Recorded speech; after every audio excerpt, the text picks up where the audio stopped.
So I think it's very definitely an opportunity for the banking system, not just for one bank. I think what's different is not whether it's an opportunity or a threat. It's more to do with understanding. Is there clarity around how blockchain as a technology can actually be used for banks? So there's some areas where it's very clear. So for instance, when you're looking at settlement systems, the source of truth doesn't need to be one now. You can have all banks confirming that they're party to a particular transaction. So I think in the area of something like clearing and settlement, blockchain, the use case is very, very evident.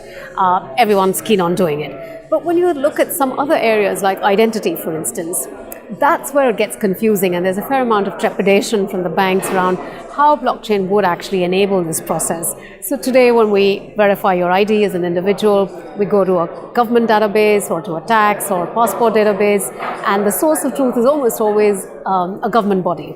So when you talk about blockchain, I think there's a lack of understanding, a lack of clarity amongst the banks on how blockchain would actually help solve that kind of problem.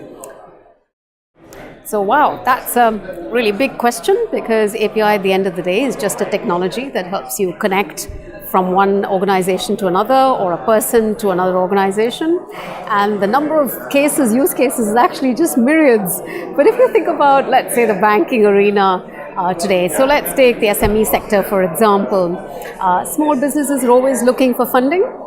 Today, if I want to take a loan from my bank, I've got to make sure that I go only to my bank where I've got a transaction. If I go to a competing bank, I need to provide bank statements. So the whole open API, open banking regulation that's been coming up in Europe, in the UK, and now even MAS in Singapore is talking about it. It's actually putting the control of this data, of your statement and transaction data, back in the customer's hand.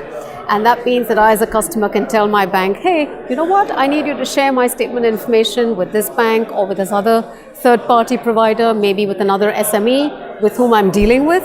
And it just opens up the whole use of how easily and efficiently this data can now be transferred from one entity to another. So API is really, the world is the limit.